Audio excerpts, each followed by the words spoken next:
Yo, what up? It's Roger from the Mascarilla Podcast. Please remember to subscribe to the channel. Trying to hit 20K by 2020. Today, in the office, we got a legitimate legend. Wicca Phase Eternal. Hi. Speechless right off the bat. You have nothing to say to that. No. Well, I'm not a legend. You're a legend. And listen, we're going to get into it. No one knows who I am. That's an exaggeration. Nah, You're out some here people. for a show because people know who you are. Yeah. Are you just here for a few days and you're headed back? Yeah, I leave Sunday, and I got in yesterday. So it's just like a one-off. Yeah, and today's Friday. Yeah, I was supposed to... Because they wanted me to play that Tracy show that Ham did last week. It was my girlfriend's birthday. So whatever. But they booked me. They had an open for this week. So And when's the last time you've seen Tracy? probably late February. He came to my show in Philadelphia. Mm-hmm. Yeah, because he's actually been in LA for a minute now. Yeah, I haven't seen him in a little while. He vanished from LA for about a year and a half, and now he's been here for 3 months. Yeah. Staying at Brennan's. Is that what he's doing? Yeah, I think, man, putting out his info right now, I think he just got an Airbnb. I just saw Brennan last night. And what's Brennan's address? Oh, address? Okay, so Address. Brennan's, the last four of his social security are... Wait, so are you living in New York or you're still in Pennsylvania? No, I live in Pennsylvania. Have you ever left Pennsylvania? No. I've never left Scranton. I lived in Scranton forever. See, here's the deal. I'm one of those idiots who only know Scranton from The Office. Yeah, but there's not really another reason that you should know it, or you would know it. Not really. Right. Unless you're into coal mining history, or, yeah, that's it, honestly. Was there some Civil War battles in Scranton? No. Did Abraham Lincoln give the Gettysburg Address there? It feels like something that would have happened. No, I don't think it's a historic town. But so what was it like growing up in Scranton? It's fine. It was like normal, not suburban necessarily, but I mean, I just lived in a residential neighborhood my whole life, and there's a downtown area, but it's small and largely inactive. It's fine. I played Little League.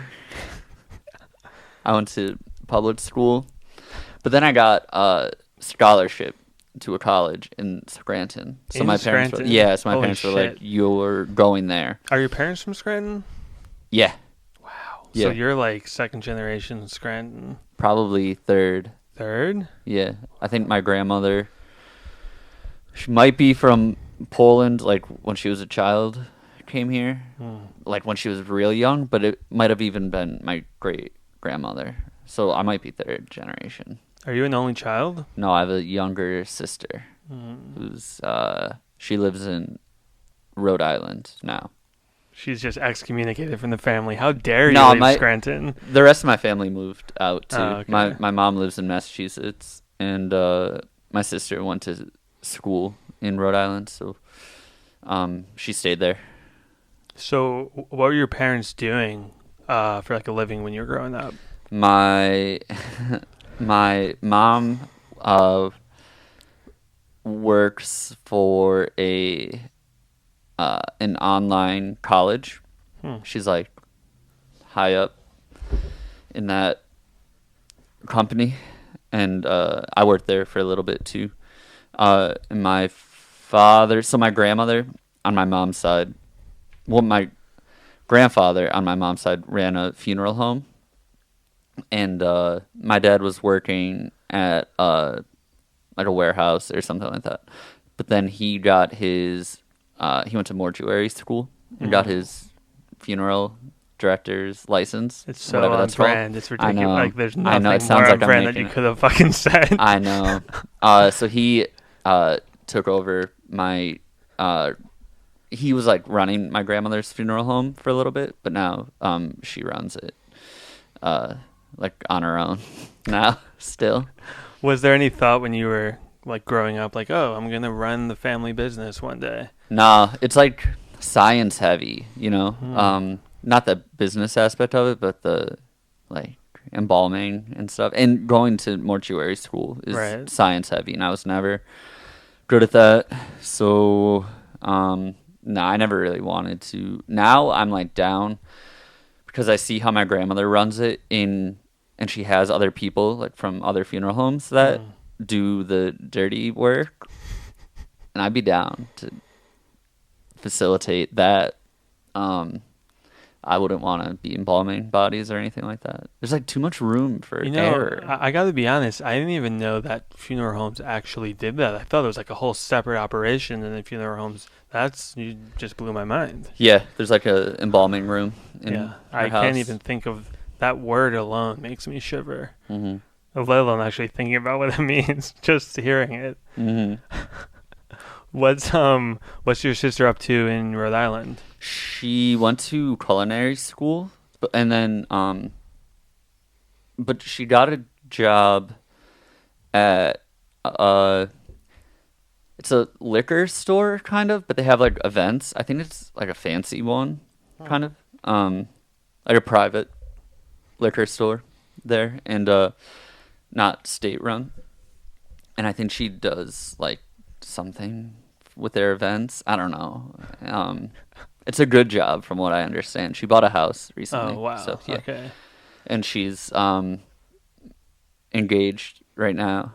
And her boyfriend or her fiance like plays in bands and stuff, like hardcore bands. Did you know him before? No, I didn't. And then I was playing a show in Boston, and he was there, and the people from Run for Cover Records were there, and they were like, "Why is he here?" And I was like, "Oh, I don't." He's like dating my sister, and they were like, "He is the king of New England power violence." Oh my god! And I was like, I did not know that. That's so weird. Yeah, I don't know if that's true, but they knew who he was. It also could have went in the opposite direction. Like, why is he here? Yeah, He's mm-hmm. not Insert. the king. Yeah, Yeah. Yeah. That guy. He destroyed. He destroyed New England. New England power violence. Single-handedly. No, that's not the case. He's cool.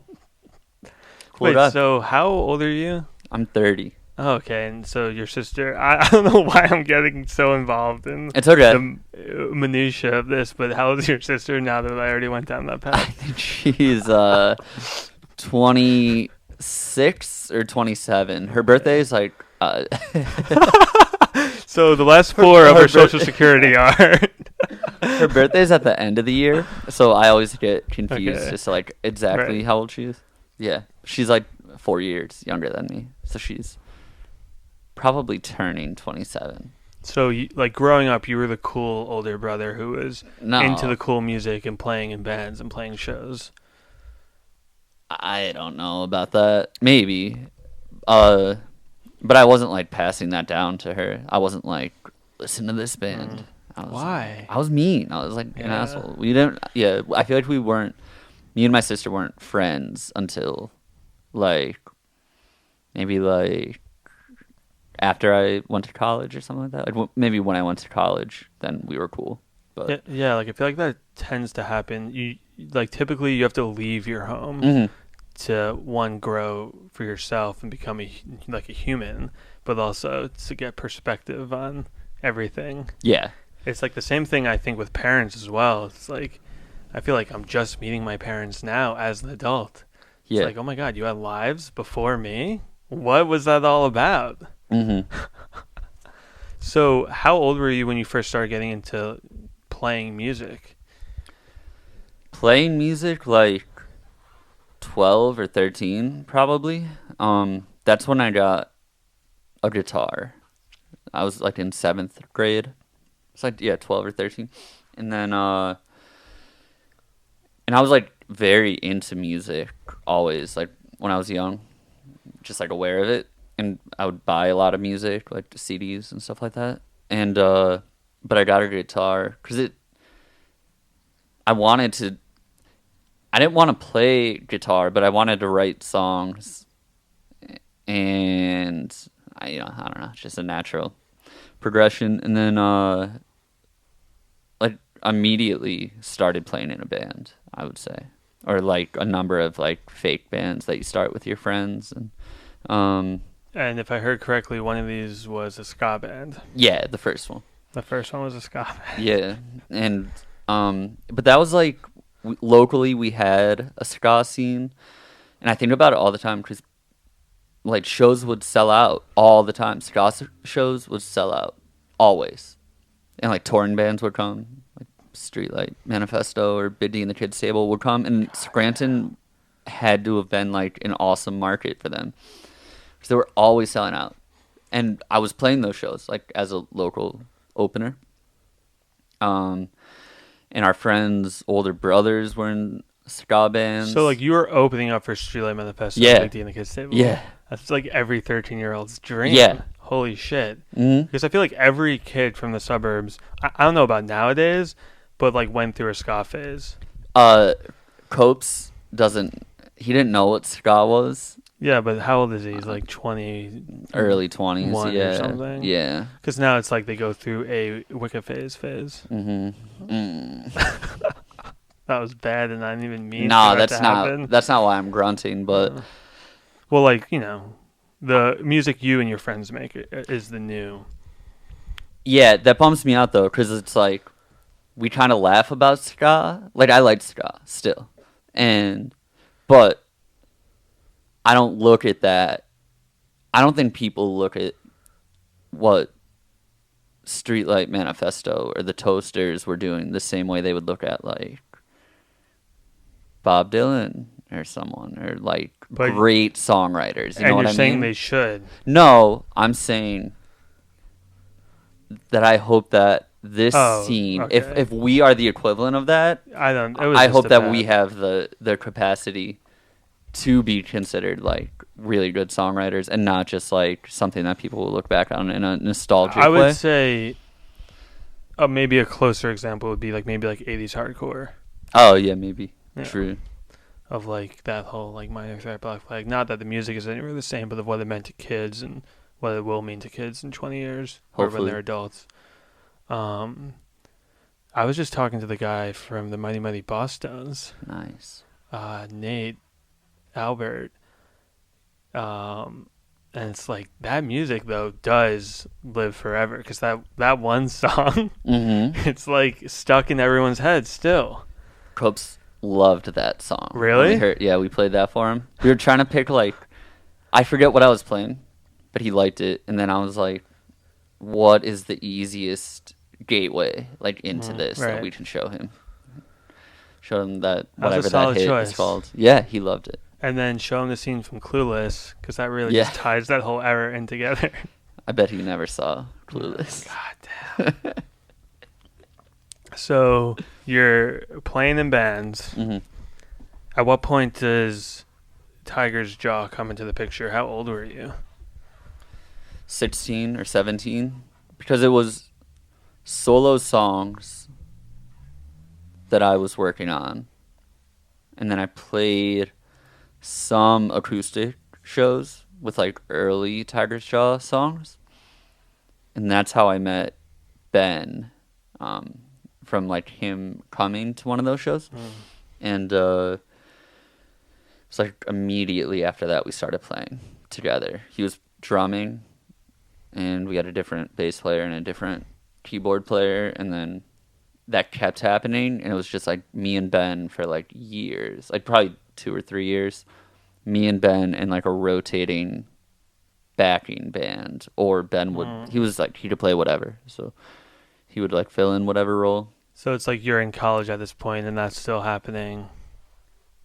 Yeah, I would say first year of college is when it finally got solidified, the lineup. And that was from like house shows. Like we played a house show. This might have been like junior year of high school. And this kid, Dennis, hit us up on Instant Messenger. and it was like, I run shows like out of my parents' basement. You should come play one. So we did, and then we met like a whole scene, like a whole group of people just from like a different high school. Like you know what I mean? Like it's not like we wouldn't have encountered them otherwise, but it was like a house party with people from another high school. And then we became friends with them, and then from there I feel like so many bands like spawned from that happening. And so Dennis was in a band, still is, called Three Man Cannon, and they still play today. They're really good. But him and Pat Breyer drummed for them, and then they joined Tiger Shaw like immediately after that. And then we met Brianna through just one of our friends who was in a band called Captain We're Sinking. And then that was like the lineup. And at what point did it get serious? Because eventually every high school kid in America knew your band, and it was like sort of almost a image defining thing that if you were into your band, you were like the cool kid in high school. Like I would say 2007, we like did a tour with Title Fight, and that was it. Like that was what led to us getting signed with Run for Cover. Title Fight was just talking to Run for Cover for the first time, and I think Run for Cover only did like a few releases with them. But I remember being at the show where they were meeting in person for the first time, Title Fight and Run for Cover. And I remember thinking, like, Run for Cover does not give a shit about us. Like, they don't care at all. And then, like, a few months later, I would have been a freshman in college. I remember, like, we got an email from them asking if we wanted to put out one record, or I don't know if we wanted to sign with them. I forget. It was loose. We never signed a contract with them. Oh, wow. We had got one. We just never signed it. Wow. And we put out 3 records with them. So yeah, like 2007, I would say is when it. But we could only tour in the summer, like, because we were all in school.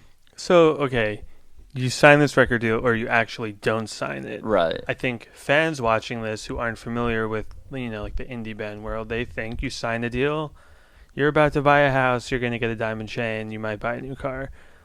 But you were still in school. What was the deal like, but did it change your life at all, or? No, because it wasn't Run for Cover then wasn't what it was now. Then it was just like, we'll pay for your recording, we'll put the record out, we'll pay for press, and that's it. Like, that's what you get from them, and you get the name value right. of, like, you know, the residual bump from being signed to Run for Cover.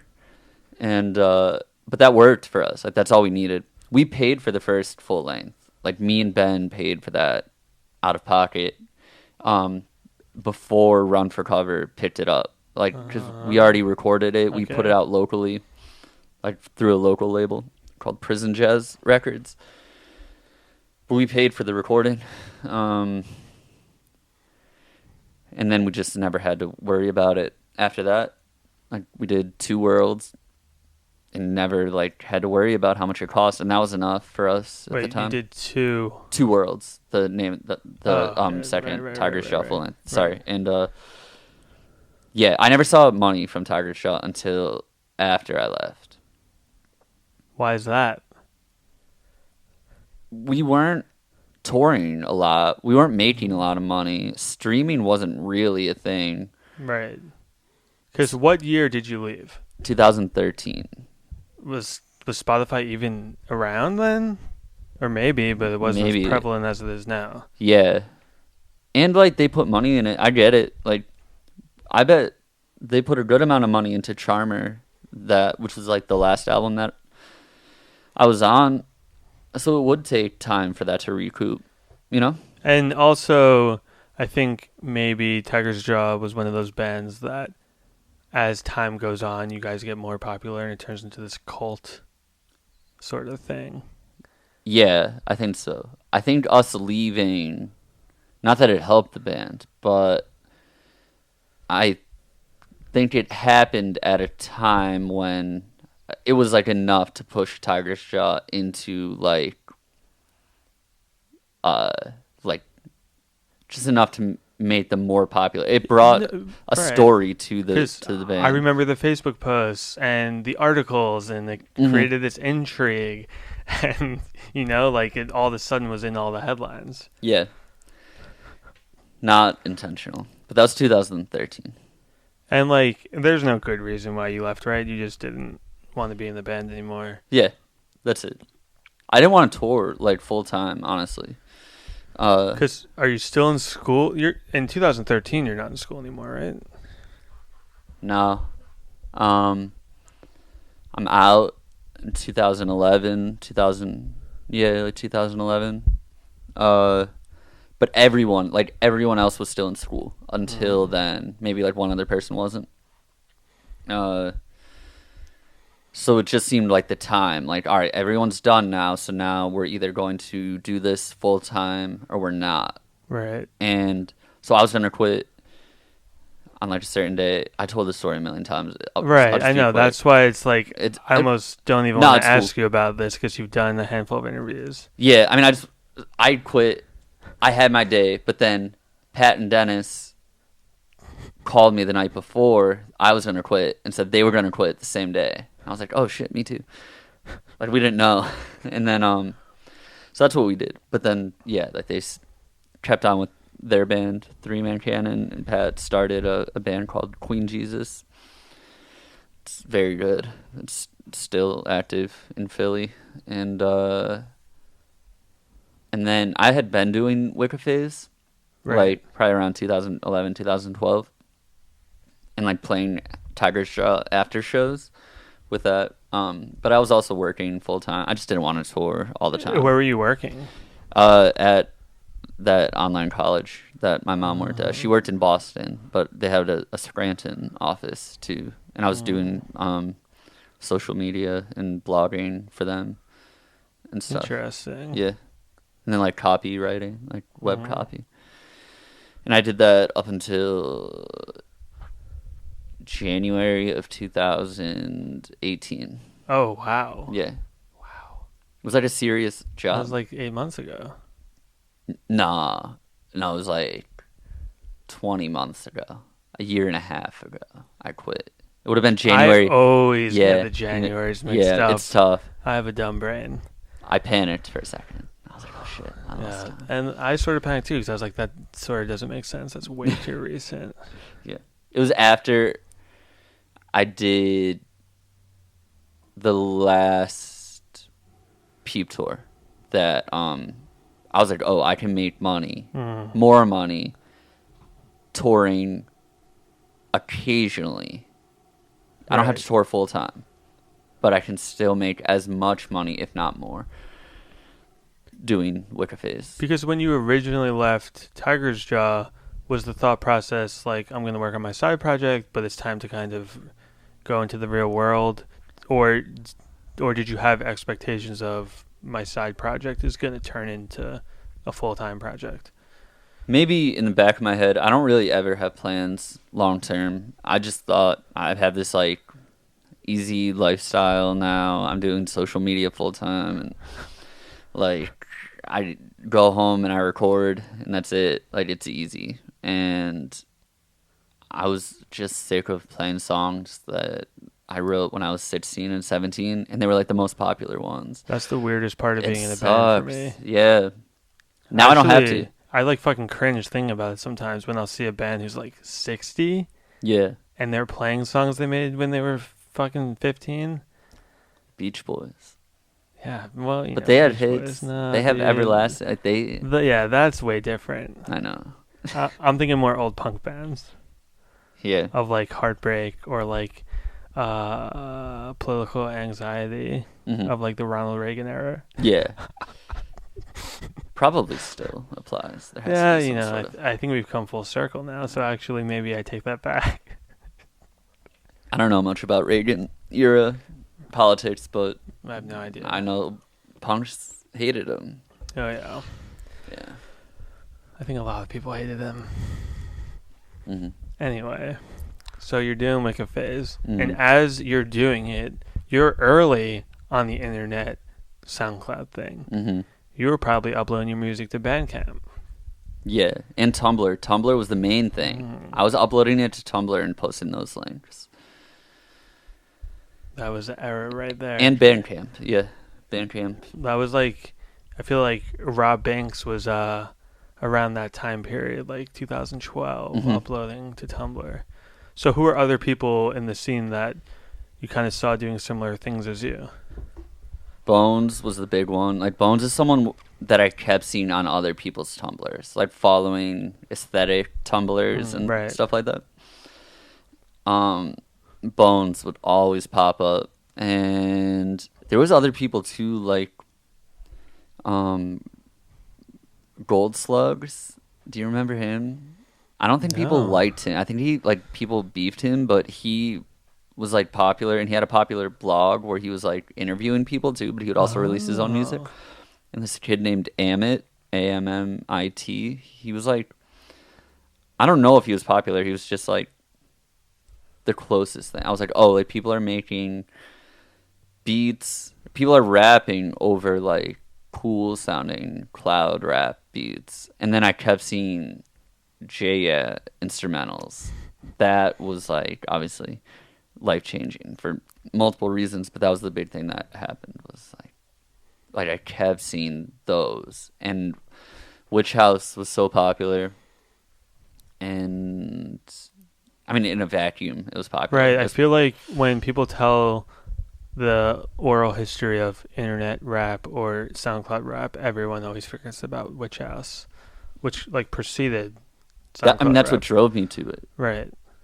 I didn't know how to make that kind of music, so I would just make songs with like distorted keyboards and stuff. I had no sense of like what went into it, but at the time Cold Heart was like, you know, and Lil B was using them. I didn't know of Lil B. Like Lil B was another person that I kept seeing, and I was like, where was this happening? Like, you know, like my friends weren't talking about it, so it like took the internet to introduce me. And by the time that happened, it was huge. I feel like already, like he already had a lot of material out, Lil B and Cold Heart. Yeah, but like Lil B had all the MySpace pages going, Yeah. and he had the 75 MySpace pages, and probably had like 15 tapes out already. hmm What was the transition like in your personal life of you're in bands and that's the cool thing, and then you venture off and you're in this thing that's not really cool yet, or still might not even be cool to your friends who grew up playing in bands? Was there any like pushback from your friends of like, what are you doing? Why are you... Yeah, not my immediate friends were cool with it. If they weren't cool, they didn't say anything to me. But some people were like, "This is lame," and it was kind of lame. Like at first, I just didn't have it figured out completely, you know. And I think people were only paying attention early on because of Tiger's Jaw. So there was some. I mean, I would play shows under my real name and not tell people that I was doing like a Wicca Phase set, which wasn't ideal. And people got even more mad. Yeah, people get mad at like live shows and heckle and stuff. Yeah. I You're like, wait. I feel bad that John's outside. John had to. You're like, wait, is there someone heckling me right now behind the camera? Yeah, John is sitting outside. I invited him into the room. Is it too late? No. John, come in. Yeah, bro, come on. And also bring one of those black chairs to sit behind the camera. I was in a band called The Green Chair, too, for a little bit. I didn't start it. If you want to bring a chair in. Okay, so John just walked in with no chair. Yeah, I was in a band called The Green Chair. There we go. If you want to just... What... Do we want him... Yeah, just like sit right... Yeah. Right behind the camera. John is the filmer now for the podcast. Yeah. There he is. Hey guys. He was just saying he felt bad that you were sitting out there. But yeah, there was some blowback from fans. Well, when I interviewed John last year, that was one of the things I was most interested in. Is it seems like those kids in that scene would not be supportive of it. Yeah. But fuck them. Yeah. Yeah, who cares? Dude. Who gives a shit? Yeah. Eventually, me, Cold Heart, you start a GothBoiClique. Mm-hmm. You guys end up being one of the coolest things on the fucking internet. How was that when it finally broke through? It was cool. I remember, I feel like it didn't hit me really. So I came out, Nick Blanco booked me for a show here. Shout out Nick. Yeah, in 2015 maybe. First time coming to LA. Even with Tiger's show, I don't think I ever played in LA. Oh wow. So Nick booked me, first time meeting everyone in person. Literally, like, everyone. Cold Heart, Horsehead, Doves, JP, just a ton of people. And that show was cool. It was, like, hectic because the venue got moved while we were at the first venue. Classic. Yeah. It was just, like, stressful. And the show went so late. So it was, like, hard to gauge what was happening. But we played a show, and this timeline always messes me up. But it was as soon as Gus joined. Gus joined GothBoiClique, and then we played a show with him, and I met him in real life a week later. Maybe even days later. Was this like 20... Is this pre or post Crybaby?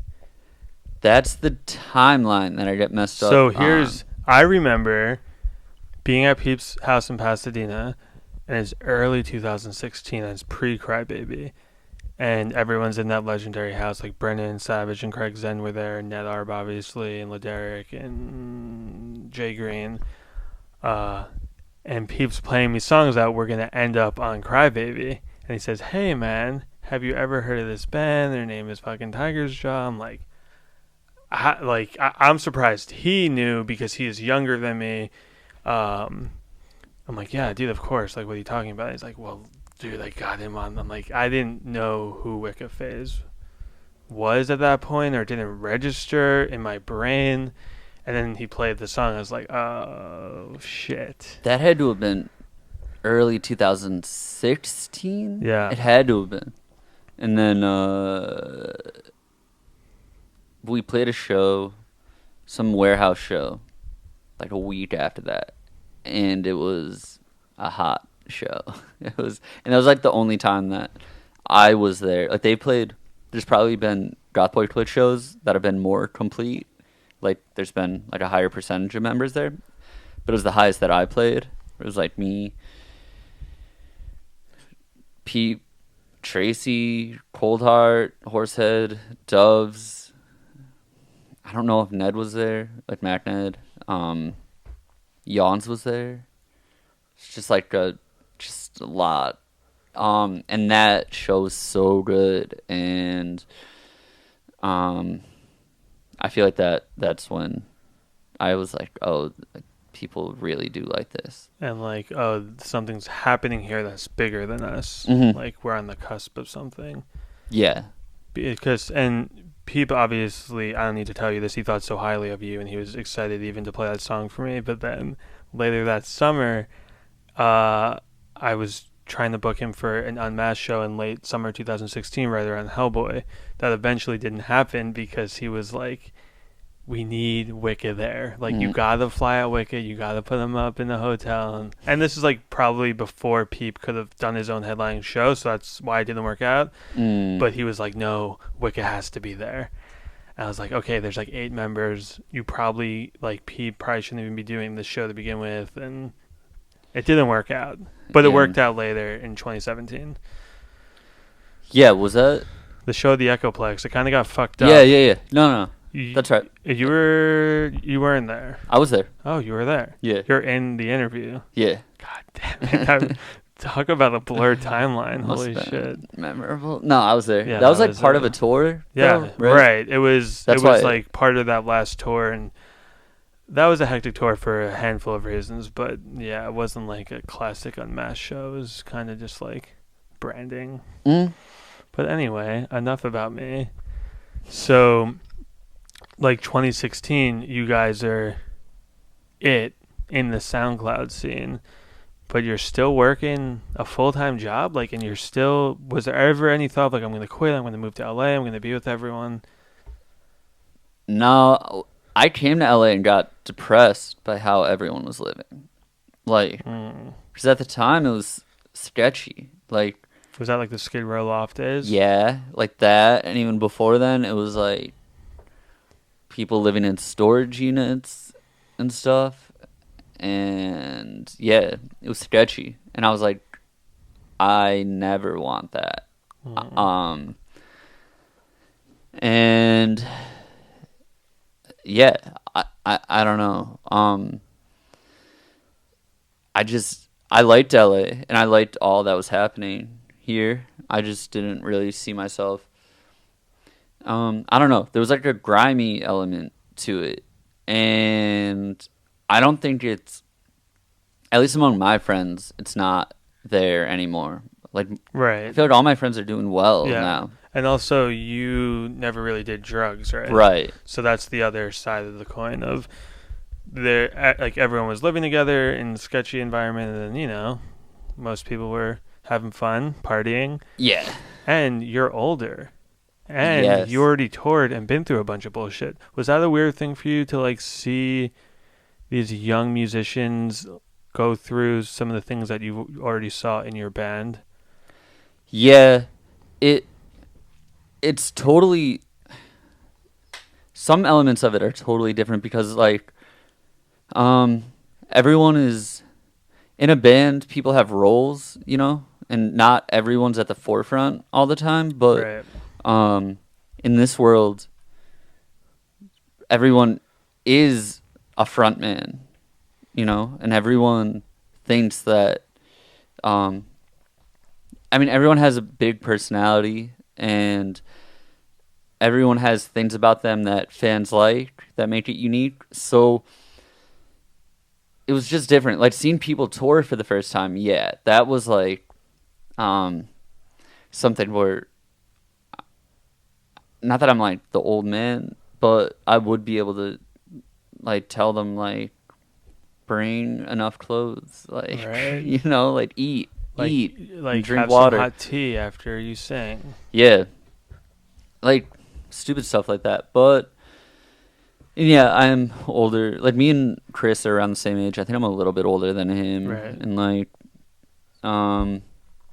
even Doves is like a few years younger than me. I don't know. It was just, but yeah, I never wanted to move to LA, and at least after I got here. Now that my friends are doing well and I see what's possible, I'm like, oh, maybe when I'm so set that I never have to worry about money again, I'll keep a place here. Yeah. Sounds like the plan. I don't know. Actually, I don't want to go back to working either. It's the other thing. Like, I'm spoiled. And it's so cheap to live in Pennsylvania. Right. And that's maybe could be seen as like just settling into like comfort and stuff, but I travel all the time. Right. I don't know. What was the time period like post or early 2018 when, you know, after Peep passed, it seems like everything was a fucking mess. It was. Because we, at least for GothBoiClique, well,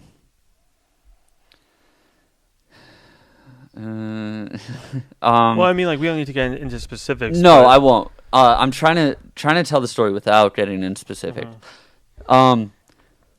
Once Peep passed, obviously there was like leeches, and not necessarily leeches, but there's people who heard about GothBoiClique after Peep died, like people in positions of power or executives or whatever. A&R people who have no power but give the illusion that they have power, like, and so there was a bunch of those, and we had no organization amongst ourselves because we never really planned on it. Like, the plan was to never make GothBoiClique a big thing. It was just like a funny branding thing, and like we could put the logo on shirts, and we would play shows together and work together, and like we didn't have to search for producers anymore. Like, we had them, you know. We had Horsehead and Doves and Yawns and Fishnark and Cold Heart and stuff like that. And then we started getting offers, and no one knows like what we should be taking. It's most people's first time negotiating deals like that. Definitely my first time like negotiating a deal. Because again, like that Run for Cover thing was a handshake deal essentially, and it wasn't like we were like 18 at the time. We didn't need money, and it wasn't like major labels were coming after us trying to sign Tiger Shaw. So it was confusing. The internet was bad because no one knew. GothBoiClique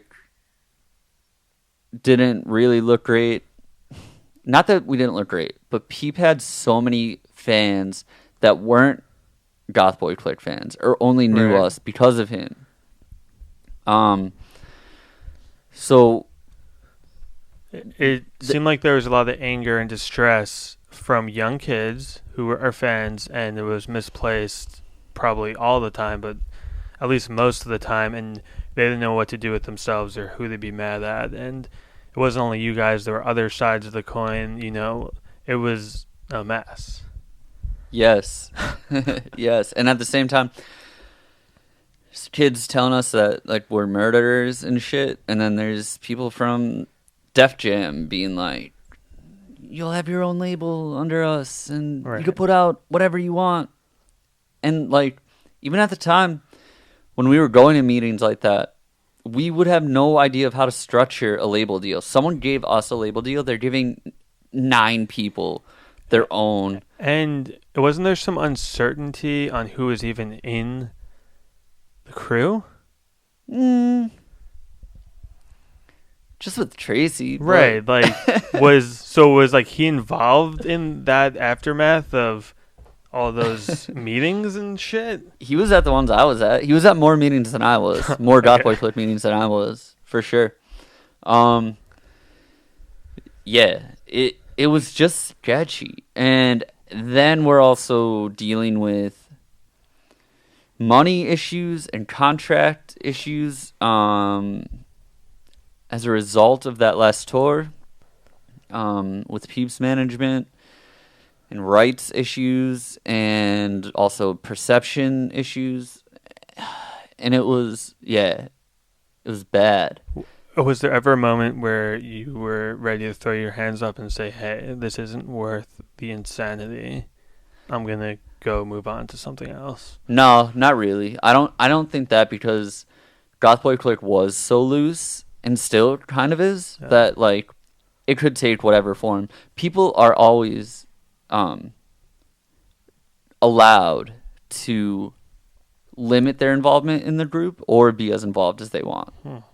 Because it's not like we're like, the people who want to tour will tour, and the people who don't want to don't have to, and they can contribute in other ways, or they don't have to. Like, again, it's a friend group that is allowed to use the GothBoiClique name.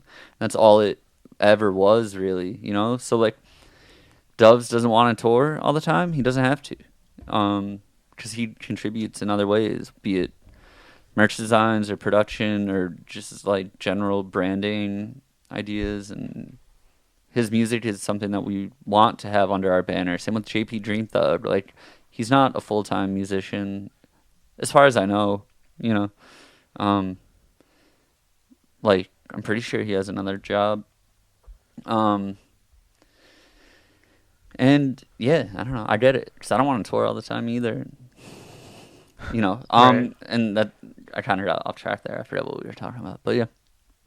No, I mean, I think you kind of brought it full circle on what it means and why you hung around. And yeah, but then something happened. Then, I think we started getting in touch with the right people, and, not necessarily from the start, but those people introduced us to other people, and basically what I'm saying is most of GothBoiClique is under the same management now. right.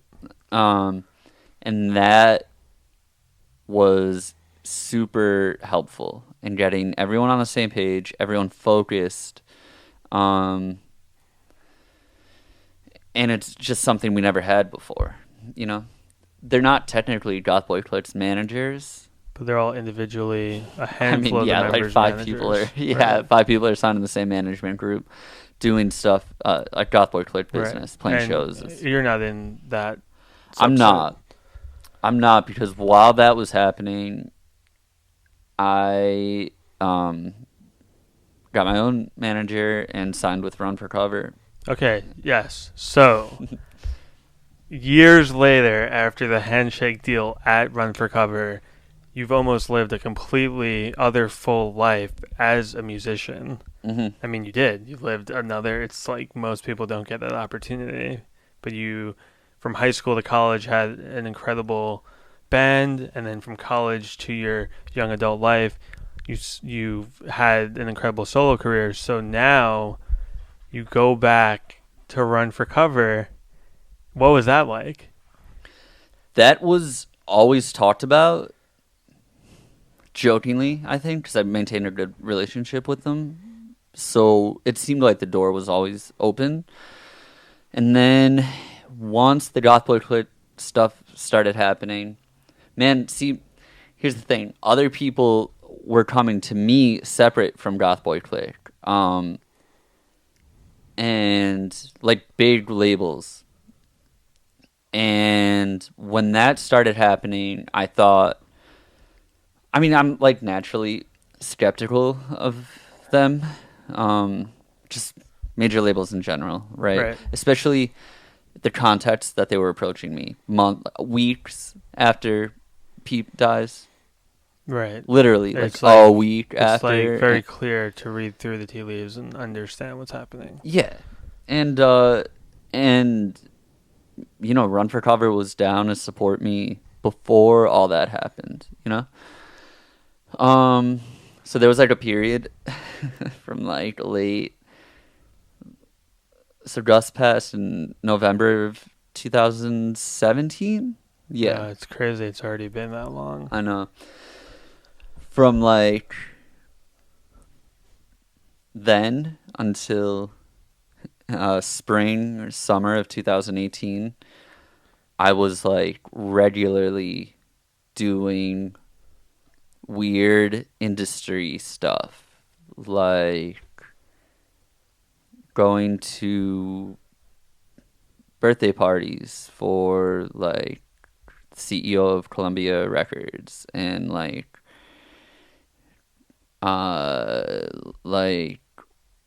just weird stuff. I had a dinner with BB Rexa and some other people.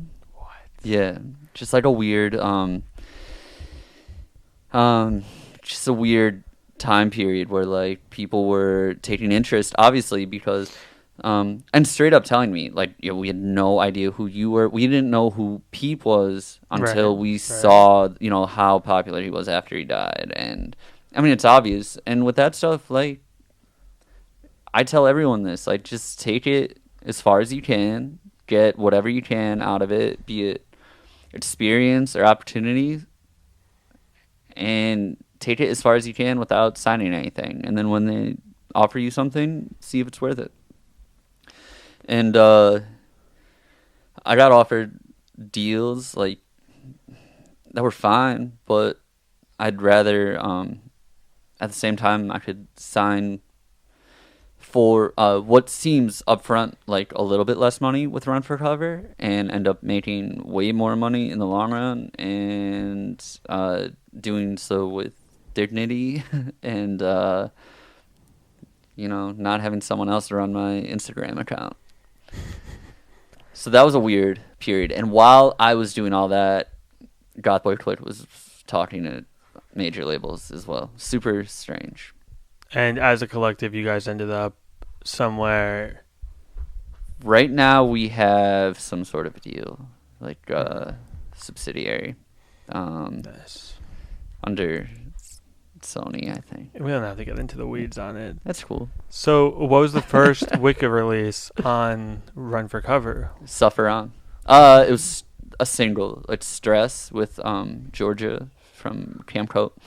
But Suffer On was the first. I think they repressed Secret Boy. Okay, right. We did a Because I local feel like pressing. my timeline is messed up on that. Yeah, I don't know when it was announced or anything like that, but Suffer On was like the first official release. So, were those songs already recorded before you officially aligned with them, or what was that process like? Maybe one or two of them at the most. And the plan was just for like me and Doves to do a full length. And like both of us produce it. So I don't really produce a lot of my own stuff. Early on I did, but then I stopped. And then I wanted to get back into it.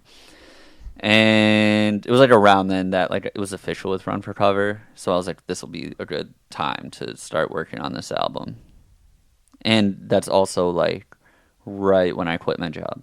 Mm-hmm. And this is like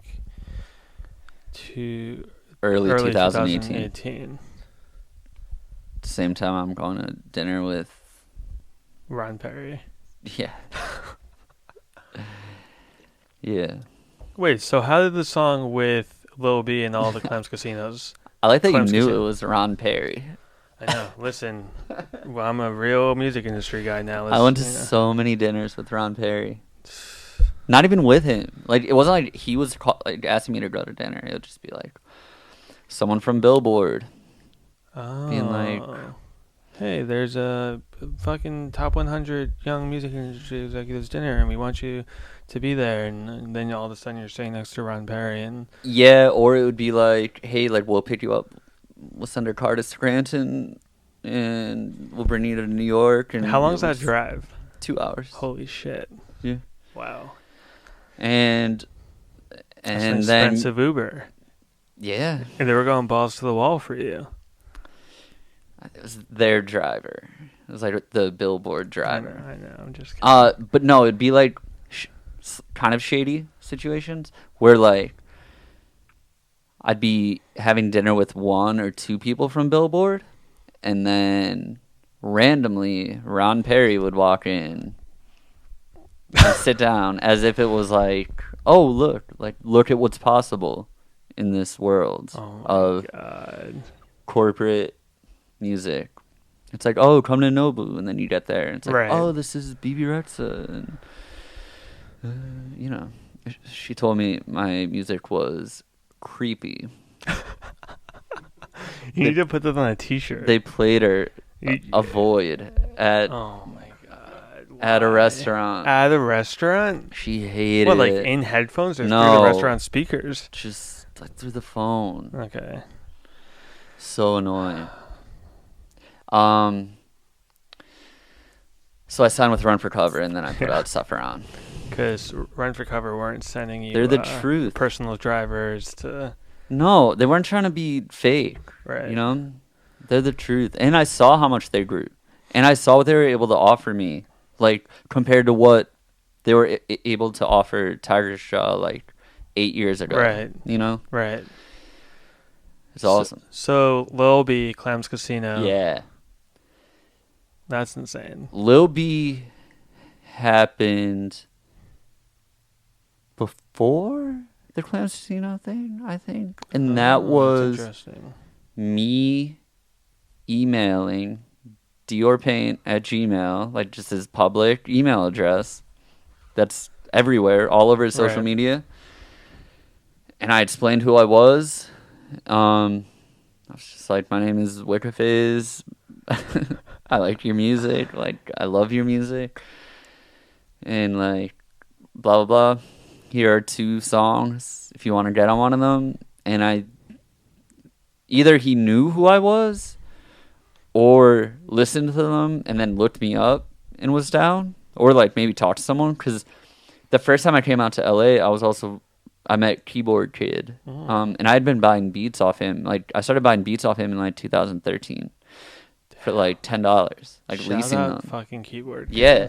Damn. So it might have been that, like, someone might have put in the good word, but he was just, like, down to do it. And 3 days later, the song was done. Did, like done. Did, like, you have to pay? Like, how does that work? I gave him just like he it wasn't a paid feature. It was a split deal. Shit. Wow. But I gave him money because I got some money from that single, like, as an advance. So I just sent him half of that. That's so crazy. And that was it. He's way more plugged in than I think people even realize. He seriously does live on the internet. Yeah, his response to me suggested that he knew about GothBoiClique, And he's tweeted about it a handful of times in the past. And like, I produced an Unmasked concert with Lil B in 2015, and to this day, he'll still like text me and say, "I love you," or, you know, like, send me good vibes. And like, that's not the flex, because I think he's so plugged in with what must be like hundreds, if not thousands, of people. Yeah, it's really strange. That was like the craziest thing. That 2018 was so weird. Like, honestly, the weirdest year for me ever. That happened, and then Fishnark somehow, it seemed like Clamsino at that time started doing more stuff in our scene. Like, yeah, because I think him and Ned connected. Yeah. Him and Peep had a song, obviously. Yeah. And like him and Ghost sent me, I think even before I met Clams, Ghost sent me a song to get on. Ghost made Clamsino song. That's not out yet. Yeah, I was about to, what? I don't know what the deal is with it. He told me to put it out like the other day. He was like, "You should put that song out." It's like not mine to put out though. It's Eric's. But that happened, and then Fishnark started working with Clams a lot, and they sent me and Doves a beat, and then I was like, "Send more," and they did, and that became that EP. It's so crazy. Yeah, really insane, because that's what started, like, Lil B and Clamsino. Lil B's songs over Clamsino instrumentals are as much responsible for Wicca Phase as anything else, if that makes sense. No, I mean, that in itself, those two people kind of set the table for this whole world. Yeah. I remember when I saw, like, the premiere, I forgot what website it was on. It was on some, like, indie music website. Rolling Stone? Oh, it was on Rolling Stone? No. It was on, like, Pitchfork or something. I was like, what the fuck? For what? I'm sorry, the Lil B song? Yeah. Yeah, I forget what it was too, but I was like, holy shit. This is insane. Was there a premiere? I don't know if there was one. Maybe. It, like, wasn't Pitchfork. It was just something I don't remember. It was strange. Insane. I can't believe how fast I got the song back. Like, 3 days. literally, like, yeah, it was like on a Sunday I emailed him. By Wednesday I had his verse. Man, he's a wild one. Multiple email addresses, multiple phone numbers, like. Man, I like want to talk off camera some crazy stories, but was it around that time when you got that bad review on? Was it Pitchfork? It wasn't a review. It was an email from. Oh right, it was an email. It was an email from the PR to the PR person that Run for Cover hired for Suffer On. Right. And it was just weird because they were planning all this stuff. Like, I'm not sour about it. It was just like weird the reason we printed it was because we had so much lined up with Pitchfork. Like, the person that we were talking to from there had like this whole rollout plan for Suffer On that would, like, I guess in theory, introduce Pitchfork readers to like me and Doves, and then then the album would come out, right? And we'd be like, in that world, Right. And then we got an email. Well, I don't know. That you put on a T-shirt. Yes, and But- then we put on a sweatshirt. We So- sold 50 of them. We made 50 of them. We only printed 50. And instantly sold out. Yeah. You can just say instant. Like, even if it took a day and a half, it's just instant. It sold out quick. But, so how do you kind of, from transitioning from the band world and then to Wicca Phase and this world, you stayed true to yourself in the sense that your voice is incredibly unique. How do you grapple with that and people's expectations, especially in this SoundCloud world where people are using the auto-tune and it's a more maybe cleaner, you have a piercing, beautiful, unique voice?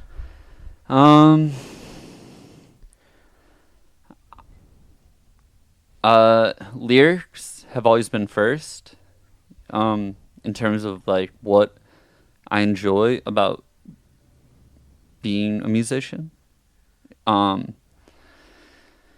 So I just do my best with singing. Try and do my best. My singing voice isn't that much different from my talking voice. So I think if more people heard me talk, it wouldn't be as shocking. But I also understand like the weird. I'd probably think that my voice was weird if I heard a Wicca Phase song without hearing me, right? But I don't know. The lyrics and like, the singing stuff has always been like third. And I'm confident. Most of the time, I'm confident enough that my lyrics are enough to, lyrics and like melodies are enough to carry it. Like, I use autotune. I don't get people say like I'm out of tune or something. They'll always say that. They'll always say like he's out of tune, and I'm like, I'm objectively not. Like, there's autotune on this. Like, it is a tool that will guarantee that I am not out of tune. Like, it is monotone for sure. Like, that's like my delivery. Okay. But it's not like I'm singing in a different key. Early on, it might have been. I might have been off, and I just might have been sloppy with my recording. It's not that I use like hard tune that much. Like Lil Aaron, like he uses hard tune like in a stylized way. Right. Like Smart Death does too, right. Sometimes. Like whatever, but I don't know. I just do the best that I can and hope that I can keep writing lyrics. I mean, Tom Waits did it. He is, Tom fucking I'm trying Waits to be like Tom Waits on the Masquerade podcast. Yeah. But I remember before your most recent album, I was talking to your agent about something else. And he said, "Have you heard the new album yet? Because you must have like obviously played it for him." And I was like, "No, I haven't, but I've heard a couple of singles." And he's like, "It's so fucking good. Like, he stepped it up to the next level." And I heard the album, and it's like one of my favorite projects from probably the past 5 years at least.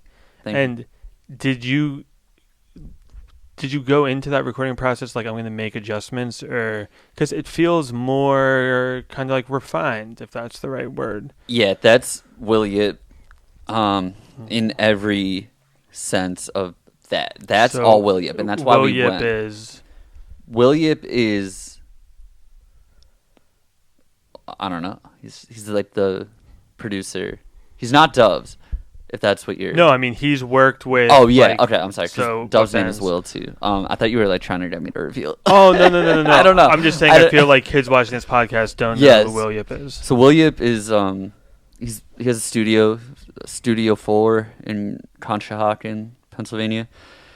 And it's just worked with... I mean, every... legend. Band. Yeah, right? I mean... He's just, I don't know. And he's very talented. He has, when he's recording bands, he has a unique sound where you can identify that a record is a Will Yip record because of the way the drums sound or the acoustic guitars sound. But it made sense. I thought it made sense, and Run for Cover thought it made sense too, for me to go to him and get that polish sound, at least so that the final product of the recording, like the recording quality, would be better than anything I had done before because I was doing everything at home. Over time, I started having other people mix it. Wait, was this album the first time you recorded Wicca Phase music in the studio? Yeah. Holy shit. Everything else was done at home. That's crazy. Yeah. But over time, I had people mix it, and like I started to have Jan's mix for me and our friend Dylan. So that was the plan. But Will makes you do so many takes, like to the point where you hate what you're working on, right? And in the moment, you are fully ready to abandon the album because you've heard the same lines so many times, and you're like, it's just maddening, honestly. But got hot, sorry. But it is worth it, honestly, because he'll tell you what you're doing wrong. He will get the best takes out of you. He'll help you with harmonies. If he notices that the delivery is weird of a line or something, or it seems like the artist is struggling in singing it, he'll propose changes. And usually they're like, it's like, oh yeah, like I should have been doing that from the beginning, right? It makes it more catchy or whatever. So he plays like that executive producer role that, like, I never understood what Rick Rubin did, like, ever. I still don't really know what he does. Like, I remember hearing that Rick Rubin, like, produced Danzig records, and I was like... He's produced everything. It's questionable what his role is these days, but back in the day, he was really in there. Was he, like, miking amps, though, like, for Danzig? Like, what I don't was know he about doing? that, but I think he really had a driving force in the way things were being recorded and how the songs were being recorded and maybe even structured. And yeah, I probably sound like such a dumbass right now, but no, I mean, I still barely have any idea what an executive producer does. Yeah, because it just like varies. It's like a sliding scale. Yeah, and I would say that, like, conventionally, people would say that me and Doves produced Suffer On, and Will was the engineer. But he wasn't. Like, he did add so much, and just helped oversee the project. So, I don't know. Like, Nothing Nowhere has someone like that, too. Like, he does the same thing, where it's like him and JV making the beats.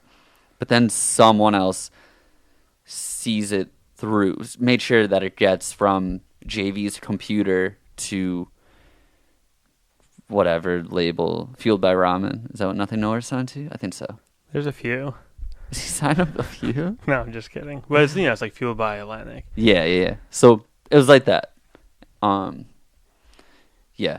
So, again, I said I use auto-tune, and, like, I'm sure, like, there's some, like, pitch correction. Like, we could be honest about this. Like, if anyone's lying and saying that they're not using pitch correction... I feel bad for even falling into the trope of auto-tune to kind of describe the differences. No, that was my fault. No, it's okay.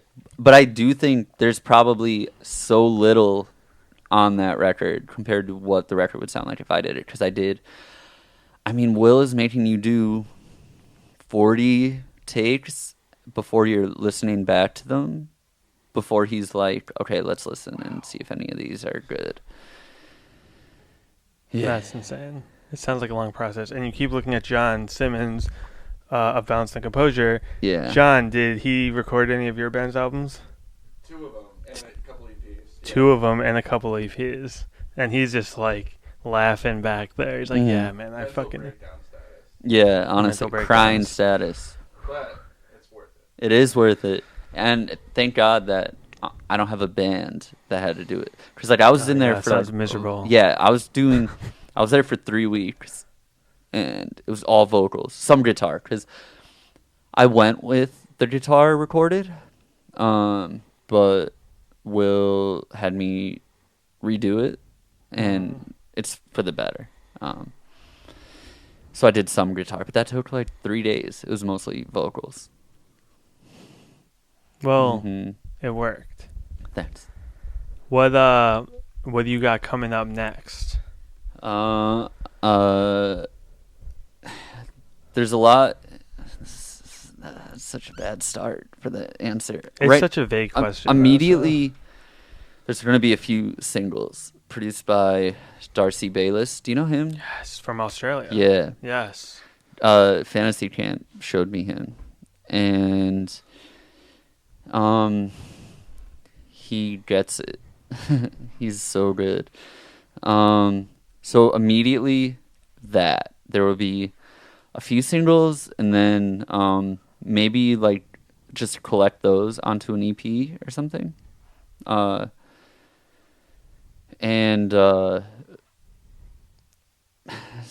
Doves and I are working on something too that is just taking a little bit longer than we anticipated. It's like a mixtape, like it's all samples. It's a sample heavy project. So it's not going to be on Spotify. It won't be on Spotify. It'll probably be free, like just a free download. Right. And maybe like a stream, like a full album stream somewhere. Yeah. We're working on that. It's just kind of a massive project. We started it so long ago. I went to his house in June to record vocals. Like, we have like 15 songs done. The plan was to do like 17. And then, like, Dubs is busy, and he has a really good regular job, like a very cool job that is worth pursuing. So he got busy with that, but also like he's doing the bulk of the work in terms of production and mixing. He's doing everything except for like me writing lyrics, but he's singing on it too. So it's just like a massive thing that we have to figure out, and that will hopefully be out next year. I don't know. But then there's some random stuff, weird collabs that I can't really talk about. It like feels like you have so many side projects. Are like you and John in a thing? Me and John have Coward. Oh shit, and I'm in a band. All right, so yeah, we have. We made it through about an hour and 15 minutes of this interview without even. I'm sorry. Oh, it's quite alright. Yeah, me and John. There's a lot going on. There's GothBoiClique stuff. We plan on recording more. We just. Are you guys putting out the GothBoiClique album because you put out the first single? Tiramisu. I don't know if that'll be the first single from the album though. But it's the first song that's labeled as GothBoiClique. So that's the first. Are you guys working towards an album?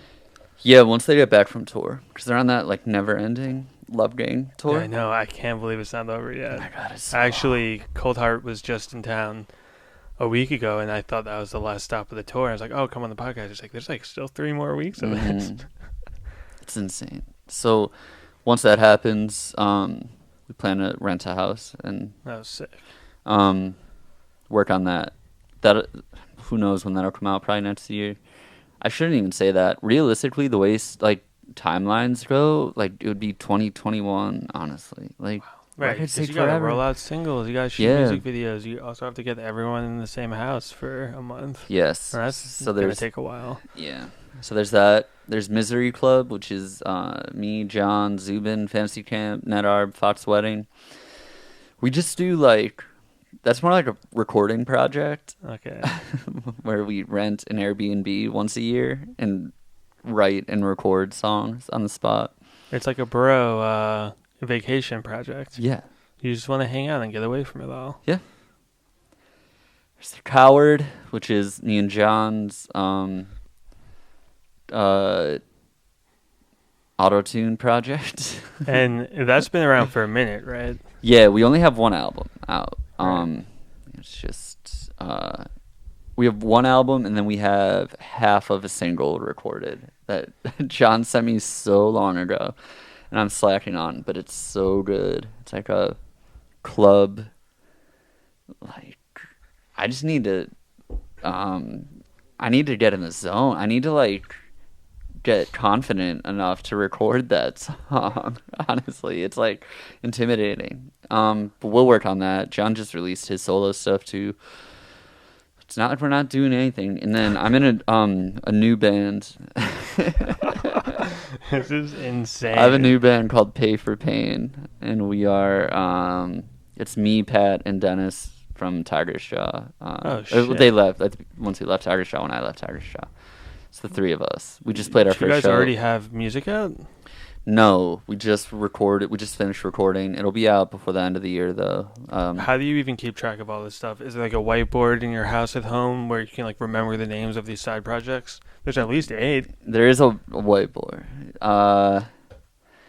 Yeah, it's that, and it's a lot of making promises to people, and then a few months later having to be still on my radar. Oh, there's so much on my plate Yeah, right now. but there is and then sometimes I've had this EP with Broback. It's done. It's written, and half of it's recorded, and it's just the timing of it. There's so much other stuff going on and stuff that needs to come out more immediately. And stuff like that happens all the time. Stuff gets repurposed all the time.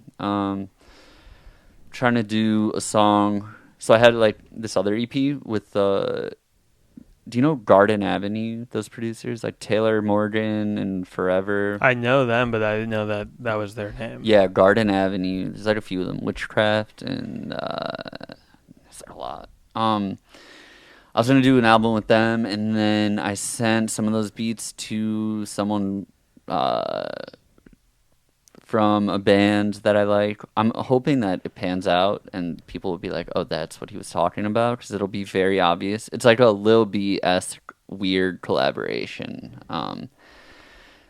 And I sent beats to him, and they're Garden Avenue beats, and he loves them because they're kind of up his alley in terms of very fast, almost punk style. You're saying this person from the band that you can't name. Yes. And he liked a few of them, so I feel we'll do something with those, and it's just stuff gets repurposed, and what should be a whole album turns into one song, and what should be one song turns into a whole album. Right. Do you, after I've just spent probably about an hour and 20 minutes of asking you about these questions, I was thinking about this. Do you ever feel kind of weighed down by your past history, whether it's Tiger's Jaw or GBC, and it's it's not baggage, but there's things that we recorded this podcast and we just had to gloss over all that stuff to start it out.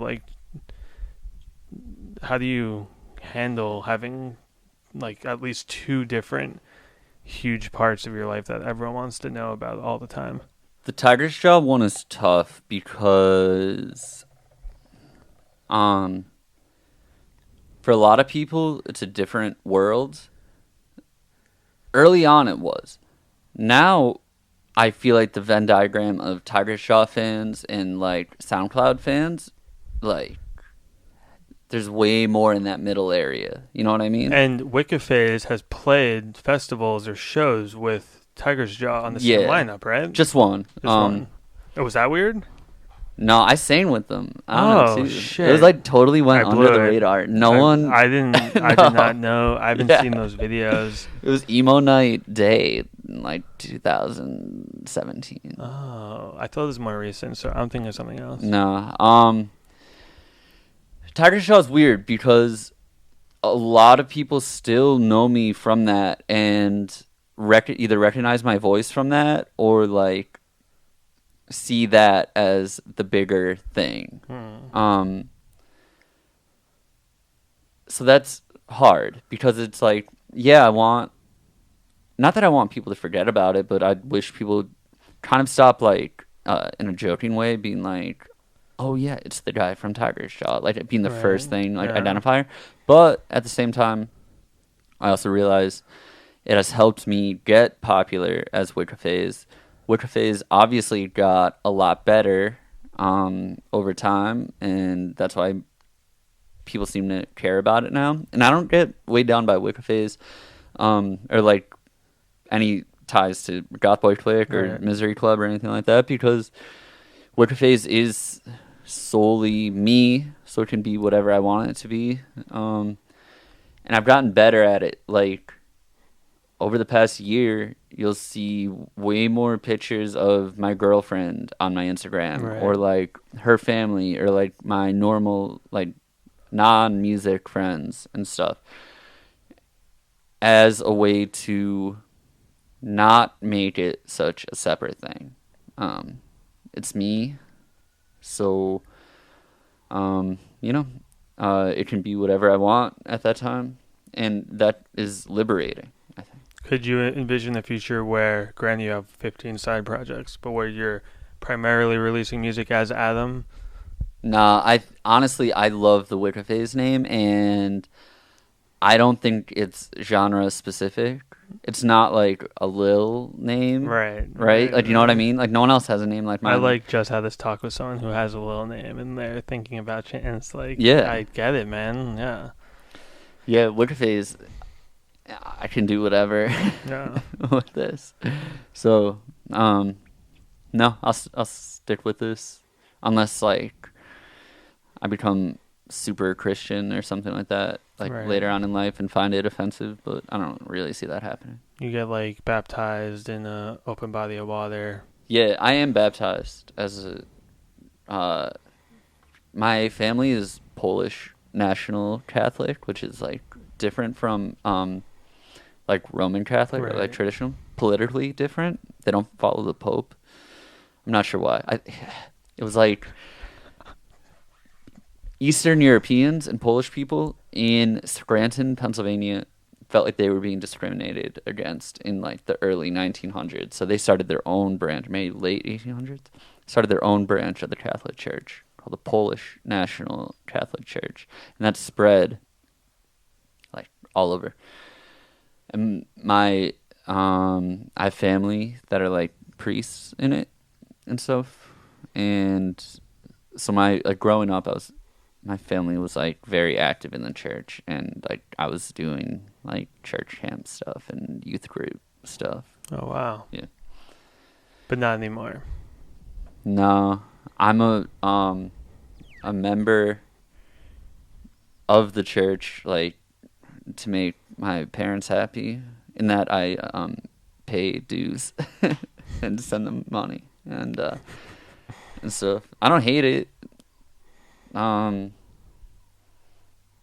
I was Roman Catholic, I would probably hate it. But I'm not like a practicing Catholic. But I am baptized.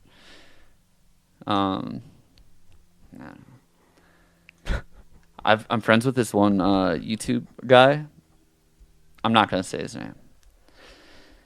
Who's like Orthodox Catholic. I don't know much about that. It seems more intense. It seems so intense, and it seems like it dominates his life. Really? I'm not like that. Yeah.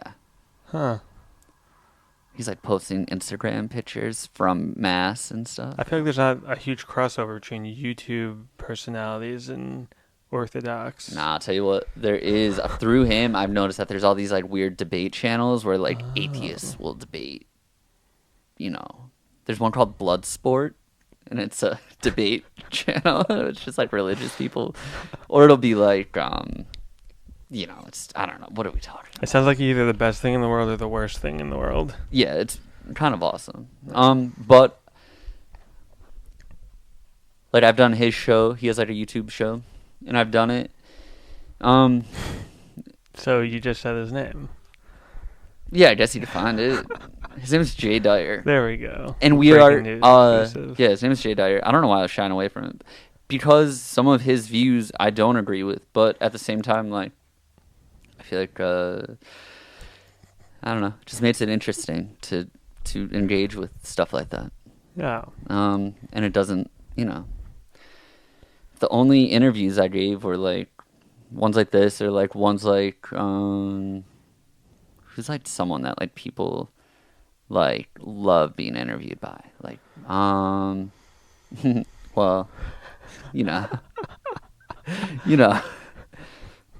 if I did the same interviews that everyone did, it'd be boring. But if I can do something like this and do something with Jay Dyer, Right. or do like I'm doing like a wrestling podcast, Because see, like there were two different approaches in my brain of how should I do this. Should I just do like the cute thing where I'm not even gonna ask you about your band or GBC, and like I'm gonna research wrestling even though I don't know anything about it. But I just went for the path of let's just breeze through it. Yeah. And at least try and focus on your new music, which I fucking love. And I was quick to do this. I mean, I'm the one who reached out to you, full disclosure, so the world knows. Because you do know, like, you've been established in this world for just as long, if not longer, than I've been. And, yeah, I don't know. So I knew that it wouldn't be uncomfortable or offensive. Also, I think I'm sensitive to the topics that could be offensive. That's exactly what I'm trying to say. Furthermore, the first time we met, I don't know if you remember, was backstage at the Peep Show in New York City, 2017, Webster Hall. Mm-hmm. And me and Peep were talking, or me and Chase were talking, and someone introduced us. And I just found out. I was like, oh my God, bro, your band. I kind of remember that. That was a hectic night, though. So I met Liza for the first time, too. Yeah, and, so everyone from Long Beach was, like, literally 20 kids from high school were back there with us. And it was overwhelming for Peep, and it was hectic. That whole tour was overwhelming. Man. Because that was the first tour. Yeah, that's a topic for another podcast, but no. If people knew, like, how much that kid was being hounded all the time, completely by everyone, overworked. yeah, people would have a lot of sympathy for him if they don't already. People would. I've never seen people in bands, like huge bands, be hassled and the way that he was, because I think it's easy to lose context of that moment in time when he was blowing up in our world and easily one of the most successful of all time from our world, but he was like on the precipice of being an international mainstream music star. Like the moves that were coming up next, and that's what was, people sense that, and everyone wants a piece, and fans and the industry and friends, and fucking nuts. It's the weirdest time. Yeah, and it's just one big blur. Yeah, honestly, it's strange that we made it out alive. Like still not alive, but well, that's a bad choice of words. But it's like amazing that we're still making music. It's amazing that the scene didn't completely die.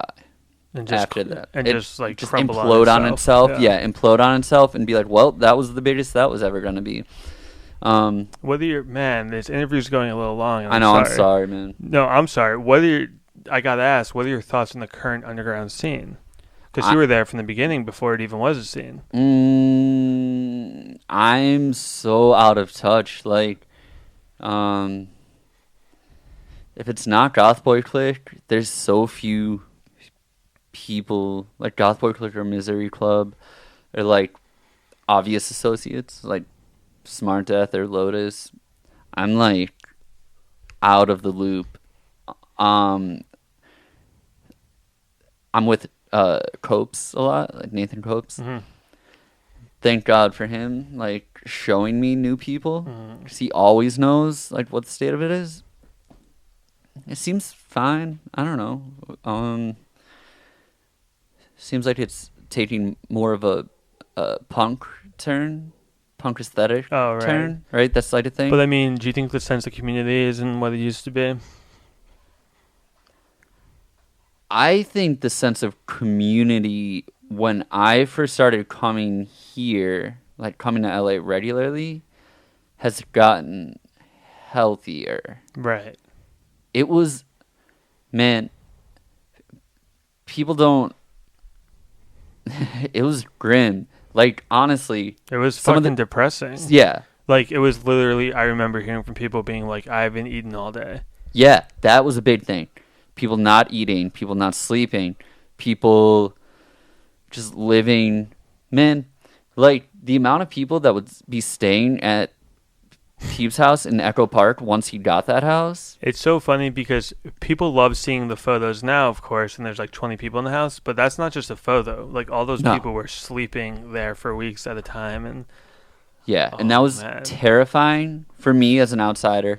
And it was gross, and it was there seemed to be a sort of sense of entitlement. I'm sure that happens around any, like, I don't know, like, what the equivalent of him would be, like, in this exact moment in, like, August of 2019.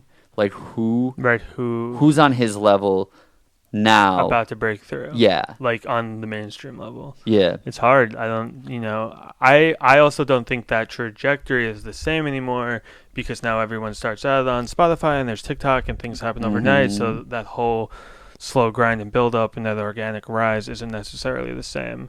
But I'm sure all those people have leeches and, people who feed into their, and they enable them to, be around them and stuff like that. And it was so grimy. And I don't see that happening with my friends. I'm sure it still does happen. It definitely doesn't happen with my friends anymore. And I also think there's just been one too many tragic stories at this point where people are really like, they're smarter in terms of who they're letting in their world, but also the decisions they're making in their own personal life. And yeah, I think there's like more like good boys and like good girls in the scene, like just people who are wholesome.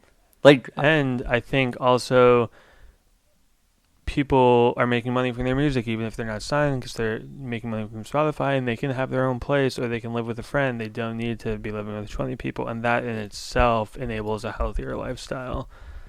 True. However, the sense of community isn't there because now you don't have 20 people living in one house, all broke, hanging out all day, no jobs, nothing to do, nothing to eat, making music together. So it's a... Yeah. With that being said, thank you so much for coming on the podcast, man. This is fucking... I was nervous for this one because there's so much to talk about, and it ran a little long, but we could have talked for the next 8 hours. Thank you for having me. It was easy. Good. And fun. Thank you. Mm-hmm. All right, man.